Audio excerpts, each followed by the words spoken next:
मैं हूं अज़का रहमान और आप देख रहे हैं लॉ स्कूप। तो आज के इस वीडियो में हम डिफामेशन के ऊपर बातें करेंगे, जहां हम देखेंगे definition of defamation, essentials of defamation, types of defamation, where, slander and libel हम देखेंगे एंड इससे रिलेटेड बहुत ही इंपॉर्टेंट लैंडमार्क जजमेंट्स को देखेंगे। तो आइए देखते हैं। डेफिनेशन ऑफ डिफामेशन की अगर बात करें तो the act of communicating false statements about a person that injure the reputation of that person means एक ऐसा एक्ट जिसके जरिए फॉल्स स्टेटमेंट दिया जा रहा हो किसी सेकेंड पर्सन के बारे में, जिससे उस सेकेंड पर्सन की रेपुटेशन को काफ़ी आघात पहुंच रहा हो।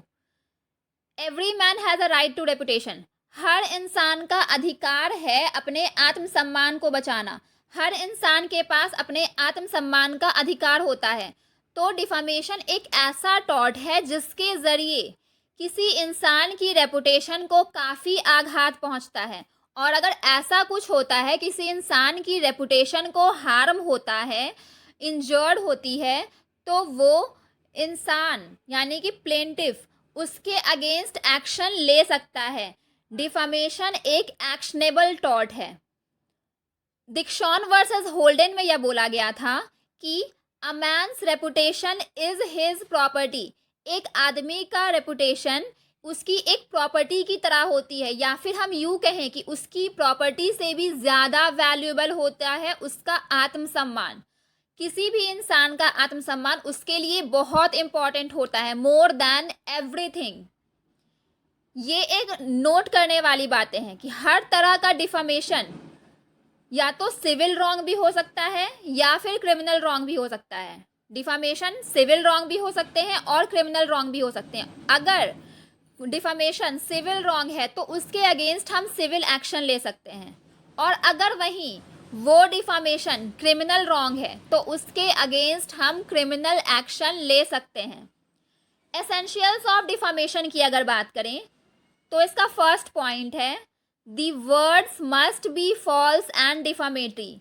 जो स्टेटमेंट है, जो वर्ड्स बोले गए हैं प्लेंटिफ के अगेंस्ट, वो फॉल्स होने चाहिए और वो डिफामेटरी होने चाहिए। मगर मतलब वो जो वर्ड्स बोला गया है प्लेंटिफ के अगेंस्ट, वो प्लेंटिफ के बारे में बिल्कुल गलत होना चाहिए और वो उसके रेपुटेशन को आघात पहुंचा रहा हो, वो स्टेटमेंट जो बोला गया है। इसका नेक्स्ट पॉइंट है the said words must refer to the plaintiff. वो जो स्टेटमेंट बोला गया है वो प्लेंटिफ के ही बारे में बोला गया हो, तभी प्लेंटिफ डिफामेशन के लिए एक्शन ले सकता है डिफेंडेंट के against. Next, the words must be published. Defendant ने प्लेंटिफ के अगेंस्ट जो वर्ड्स बोले हैं, जो स्टेटमेंट बोले हैं, जो कि प्लेंटिफ को लगता है कि वो एक डिफामेटरी स्टेटमेंट है, वह पब्लिश्ड भी होना चाहिए।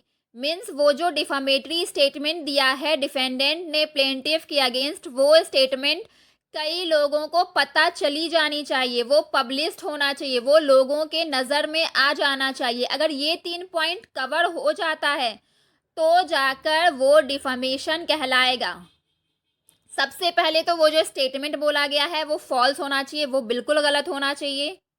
नेक्स्ट, वो जो स्टेटमेंट बोला गया है वो प्लेंटिफ के लिए बोला गया हो।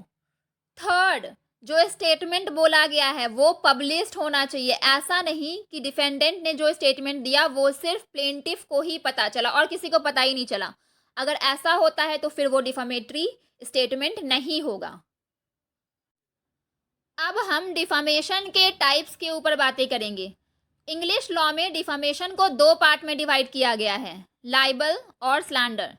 लाइबल के डेफिनेशन की अगर बात करें तो लाइबल एक ऐसा डिफामेशन है जिसके अंडर एक फॉल्स और डिफामेटरी स्टेटमेंट को इस तरह से पब्लिश किया जाता है किसी सेकेंड पर्सन के अगेंस्ट कि वो एक परमानेंट फॉर्म में होता है और उस डिफामेटरी स्टेटमेंट से उस सेकेंड पर्सन की रेपुटेशन को काफ़ी हार्म पहुंचता है, उसकी रेपुटेशन को काफ़ी आघात पहुंचता है। लाइबल भी एक एक्शनेबल डिफामेशन है and it is of itself infringement of right, और इसमें भी राइट टू रेपुटेशन का इन्फ्रिंजमेंट होता है। लाइबल में एक चीज़ बहुत ही नोट करने वाली बातें हैं, क्योंकि लाइबल और स्लैंडर में दोनों में ही फॉल्स और डिफामेटरी स्टेटमेंट होता है, लेकिन दोनों में एक छोटा सा डिफरेंस है। लाइबल में जो स्टेटमेंट दिया जाता है, जिस स्टेटमेंट को पब्लिश किया जाता है, वो स्टेटमेंट राइटिंग में होना चाहिए, प्रिंटिंग में होना चाहिए, या फिर पिक्चर और कैरिकेचर में होना चाहिए, और ये एक विजिबल और परमानेंट कैरेक्टर का होना चाहिए। विजिबल मतलब जिसे हम अपनी आँखों से देख सकते हो और जो हमें लॉन्ग लास्टिंग टाइम के लिए याद रहे, परमानेंट भी, ठीक है। ये सारी बातें लाइबल में होनी चाहिए। अगर ये सारी चीज़ें हैं तो वो डिफामेटरी स्टेटमेंट लाइबल के अंडर कवर होगा। और जो लाइबल डिफामेशन है वो मोर स्ट्रॉन्गर है दैन स्लैंडर से। तो इसीलिए आपको लाइबल और स्लैंडर के बीच डिफरेंस को समझना बहुत ही ज़रूरी है। लाइबल डिफामेशन में जो डिफामेटरी स्टेटमेंट है वो राइटिंग में हो, या फिर प्रिंटिंग पिक्चर में हो, या फिर कैरिकेचर में हो, और वो जो डिफामेटरी स्टेटमेंट है वो विजिबल कैरेक्टर में होना चाहिए और परमानेंट फॉर्म में होना चाहिए, तो वो लाइबल के अंडर कवर होगा।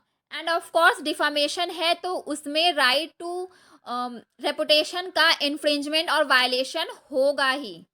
अगर हम इससे रिलेटेड एक बहुत ही लैंडमार्क जजमेंट को देखें तो Youssoupoff versus Metro Goldwyn Mayer Pictures limited 1934 में एक डिफेंडेंट था।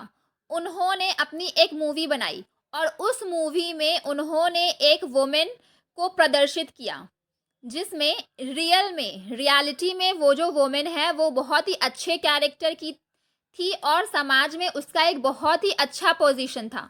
लेकिन डिफेंडेंट ने वो वुमेन इस केस में प्लेंटिफ है, तो डिफेंडेंट ने उस प्लेंटिफ को मूवी में इस तरह से प्रदर्शित किया कि उस वुमेन का नेचर अच्छा नहीं है, और उस मूवी में ये दिखाया कि एक बैड कैरेक्टर के आदमी ने उस वुमेन का रेप कर दिया। उस वुमेन की कुछ सर्कमस्टेंशियल डिटेल्स के बिना पे यह पता चलता है कि उस मूवी में उस वुमेन को एक रॉन्ग्ड वुमेन के फॉर्म में प्रदर्शित किया गया कि वो जो वुमेन है वो अच्छी नहीं है, उसका नेचर अच्छा नहीं है, उसका कैरेक्टर भी कुछ अच्छा नहीं है, और कुछ ऐसी बातें बताई गई जिससे कि बिल्कुल ये पता चल रहा था कि उस मूवी में जिस वुमेन को प्रदर्शित किया गया है वो वुमेन प्लेंटिफ ही है, और वो प्लेंटिफ रियल लाइफ में एक बहुत ही अच्छी, एक गुड कैरेक्टर की वुमेन है और समाज में उसका एक बहुत ही अच्छा पोजीशन है। तो इस वजह से प्लेंटिफ ने डिफेंडेंट के अगेंस्ट एक्शन ले लिया, उसके अगेंस्ट केस फाइल कर दिया कि मेरी समाज में एक इतनी अच्छी पोजीशन है, इतना अच्छा रेपुटेशन है, मेरा एक अच्छा कैरेक्टर है, लेकिन मुझे मूवी में इस तरह से प्रदर्शित कर रहे हैं कि मेरा कैरेक्टर अच्छा नहीं है, मेरा नेचर अच्छा नहीं है, और मूवी में कुछ ऐसी बातें बताई गई हैं जिससे कि यह पता चलता है कि ये जो मूवी है वो मुझ पर ही बनी है, तो जिससे कि मेरी रेपुटेशन को आघात पहुंच रहा है, मेरी रेपुटेशन यहाँ पर इन्फ्रिंज हो रही है। तो इस वजह से प्लेंटिफ ने डिफेंडेंट के अगेंस्ट केस फाइल कर दिया। तो इन सब बातों को देखकर कोर्ट प्लेंटिफ के फेवर में जजमेंट देती है और बोलती है कि हाँ, यहाँ पर प्लेंटिफ के रेपुटेशन को डैमेज हुआ है, उनकी रेपुटेशन इन्फ्रिंज हुई है, क्योंकि वो एक बहुत ही अच्छी और गुड कैरेक्टर की वुमेन है जिनका समाज में एक बहुत ही अच्छा रेपुटेशन है, लेकिन उनके ऊपर एक मूवी बनाई गई और उस मूवी में उनके कैरेक्टर को ही गलत दिखा दिया, तो जिसकी वजह से उनकी रेपुटेशन को काफ़ी आघात पहुंचा। और ये जो है एक परमानेंट फॉर्म ऑफ डिफामेशन है, क्योंकि ये एक मूवी में दिखाई गई है और मूवी की बातें हर किसी को पता होती हैं। लोग जब मूवी देखते हैं तो मूवी में जो भी सीन्स होते हैं वो उसे लॉन्ग लास्टिंग टाइम के लिए भूलते नहीं हैं, तो इसीलिए ये एक परमानेंट डिफामेशन है, तो यह डिफामेशन लाइबल के अंडर कवर होगा। स्लैंडर के डेफिनेशन के ऊपर अगर हम बात करें तो स्लैंडर एक ऐसा डिफामेशन है जिसमें फॉल्स और डिफामेटरी स्टेटमेंट दिया जाता है वर्बल और ओरल तरीके से सेकेंड पर्सन के अगेंस्ट, जिससे उस सेकेंड पर्सन की रेपुटेशन को काफ़ी आघात पहुंचता है। और ये जो स्लैंडर डिफामेशन है ये एक सिविल रॉन्ग है और इसके अगेंस्ट सिविल एक्शन ही लिया जा सकता है। और इसके अगेंस्ट एक्शन तब लिया जाएगा जब प्लेंटिफ यहाँ पर अपना स्पेशल डैमेज प्रूव करेगा कि मेरा यहाँ पर डैमेज हुआ है। जब वो अपना डैमेज प्रूव कर देगा तब जाकर ही प्लेंटिफ डिफेंडेंट के अगेंस्ट एक्शन ले सकता है। स्लैंडर एक तरह का र्यूमर्स और गॉसिप्स है जिसमें जो डिफामेटरी स्टेटमेंट दिया जाता है वो स्पोकन वर्ड्स में दिया जा रहा हो और वो गेस्चर्स के फॉर्म में दिया जा रहा हो। यहाँ पर आंखों से देखी बातों को लिबल बोला जाता है। अगर किसी भी तरह का डिफामेटरी स्टेटमेंट दिया गया हो तो वो रिटन में हो या फिर पिक्चर्स में हो या फिर कैरिकेचर्स में हो तो वो लाइबल के अंडर कंसिडर होगा। लेकिन वहीं अगर डिफामेटरी स्टेटमेंट बोल कर दिया जा रहा हो या किसी इंडिकेशन के थ्रू दिया जा रहा हो तो वो स्लैंडर डिफामेशन कहलाएगा। स्लैंडर डिफामेशन की लैंडमार्क जजमेंट अगर हम देखें तो south India railway company versus Ramakrishna 1890 में बोला जाता है कि एक रेलवे गार्ड होता है जिसका ड्यूटी होता है रेलवे स्टेशन पर सभी पैसेंजर्स की टिकट चेक करना। तो रेलवे गार्ड एक रेलवे स्टेशन पर सभी पैसेंजर्स की टिकट चेक करते हैं। तो वहीं पर रेलवे गार्ड प्लेंटिफ से बोलते हैं कि आप अपना टिकट दिखाओ क्योंकि मुझे आशंका है कि आप रॉन्ग टिकट से ट्रैवल कर रहे हो। आप जो ट्रैवल कर रहे हो आपका टिकट वैसा है ही नहीं, तो आप रॉन्ग टिकट से ट्रैवल कर रहे हो। तो प्लेंटिफ अपना टिकट दिखाता है और वो टिकट बिल्कुल सही होता है। तो प्लेंटिफ डिफेंडेंट यानी कि रेलवे गार्ड के अगेंस्ट एक्शन लेता है, उसके अगेंस्ट केस फाइल करता है और यह बोलता है कि रेलवे गार्ड ने मेरे अगेंस्ट डिफामेटरी स्टेटमेंट दिया है, मेरी रेपुटेशन को आघात पहुंचाया है, कई पैसेंजर्स के सामने मेरे लिए ये वर्ड्स इस्तेमाल किए हैं कि मैं रॉन्ग टिकट से ट्रैवल कर रहा हूं, तो ये मेरे लिए एक डिफामेशन हो जाता है।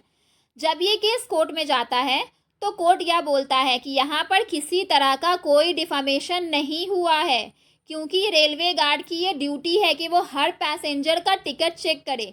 कुछ पैसेंजर्स में ऐसे भी कुछ पैसेंजर्स होते हैं जो रॉन्ग टिकट से ट्रैवल करते हैं। तो रेलवे गार्ड को प्लेंटिफ के लिए भी कुछ ऐसा ही लगा कि वो रॉन्ग टिकट से ट्रैवल कर रहे हैं, इसीलिए उन्होंने प्लेंटिफ से टिकट मांगा। रेलवे गार्ड को प्लेंटिफ से कोई दुश्मनी नहीं थी कि उन्होंने उनका डिफामेशन कर दिया, उन्होंने बस अपनी ड्यूटी निभाई। तो इसीलिए यहाँ पर रेलवे गार्ड ने किसी भी तरह का डिफामेटरी स्टेटमेंट नहीं दिया, उन्होंने बोनाफाइड इंटेंशन में प्लेंटिफ से टिकट मांगा और उनके लिए ऐसे स्टेटमेंट्स दिए कि मुझे लगता है कि आप रॉन्ग टिकट से ट्रैवल कर रहे हो। और रेलवे गार्ड के लिए ये एक कॉमन स्टेटमेंट है, ये कोई भी डिफामेटरी स्टेटमेंट नहीं है, इसीलिए यहाँ पर कोई डिफामेशन नहीं हुआ है। तो कोर्ट प्लेंटिफ के अगेंस्ट अपना जजमेंट देती है। नेक्स्ट हम लाइबल और स्लैंडर के बीच के डिफरेंस को देखेंगे। तो इसका पहला डिफरेंस है libel is written defamation whereas slander is spoken और ओरल डिफमेशन। जैसा कि हमने पहले कई केस लॉज और डेफिनेशन के थ्रू बताया कि जो लाइबल है वो एक रिटन, परमानेंट, कैरिकेचर और पिक्चर के थ्रू जो भी स्टेटमेंट दिया जाता है वो लाइबल के अंडर कंसिडर होता है। और लाइबल में जो स्टेटमेंट दिया जाता है वो हमेशा एक विजिबल फॉर्म में होगा जिसे हम आंखों से देख सकते हैं। अगर ऐसा कोई भी डिफामेटरी स्टेटमेंट दिया जाता है तो वो लाइबल के अंडर कंसिडर होगा। लेकिन वहीं अगर कोई ऐसा स्टेटमेंट दिया जाता है जिसे हम अपने सिर्फ कानों से सुन सकते हैं लेकिन आंख से नहीं देख सकते हैं, अब कानों से तभी सुनेंगे जब कोई स्टेटमेंट बोला गया हो या सुनी सुनाई बातें हो, ओरल डिफामेशन हो, ठीक है, तभी वो स्लैंडर के अंडर कंसिडर होगा। अगर ऐसा कोई डिफामेशन होता है जो कि ओरल हो या फिर बोले गए शब्द हो या फिर सुनी सुनाई बातें हो, तो ये जो सारे स्टेटमेंट्स होते हैं ये इंसान कुछ दिनों में भूल जाता है, तो ये एक टेम्प्रोरी फॉर्म में होता है। तो कोई भी स्टेटमेंट जो टेम्प्रोरी फॉर्म में होता है और जो स्पोकन वर्ड्स में होता है तो वो स्लैंडर के अंडर कंसिडर होता है। इसका सेकेंड पॉइंट है libel is both a civil wrong and a criminal offence. Libel civil wrong भी हो सकता है और क्रिमिनल ऑफेंस भी हो सकता है। लेकिन स्लैंडर सिर्फ सिविल रॉन्ग ही होगा। इसका थर्ड और लास्ट डिफरेंस है liable in all cases actionable. Her case में चाहे जैसा भी केस हो, अगर हमें पता चलता है कि ये डिफामेटरी स्टेटमेंट लाइबल के अंडर कंसिडर होगा तो ये हमेशा एक्शनेबल होगा। इसमें किसी भी तरह का डैमेज प्रूव करने की ज़रूरत नहीं है। लेकिन अगर वहीं किसी डिफामेटरी स्टेटमेंट से हमें ये पता चलता है कि यह डिफामेटरी स्टेटमेंट स्लैंडर के अंडर कंसिडर हो रहा है तो इसमें स्पेशल डैमेज प्रूव करना होगा। जब प्लेंटिफ स्पेशल डैमेज प्रूव कर देगा तभी वो एक्शन ले सकता है, अदरवाइज नहीं। तो ये कुछ डिफरेंस है लाइबल और स्लैंडर के बीच। तो फ्रेंड्स, ये था डिफामेशन और उससे related landmark judgments. I hope आपको ये वीडियो काफ़ी अच्छे से समझ आया होगा, क्योंकि इस डिफामेशन में जितने भी पॉइंट्स थे, जितने भी टॉपिक्स थी, मैंने सारा इस वीडियो में कवर करने की कोशिश की है काफ़ी सिंपल तरीके से। तो आई होप आपको मेरा ये वीडियो काफ़ी अच्छे से समझ आया होगा। अगर आपको मेरा ये वीडियो अच्छा लगा हो तो प्लीज़ इसे लाइक ज़रूर करें। और हाँ, डिफामेशन से रिलेटेड अगर आपके माइंड में कोई भी क्वेश्चन रेज हो रहा हो तो आप कमेंट बॉक्स में जाकर कमेंट कर सकते हैं। Thank you.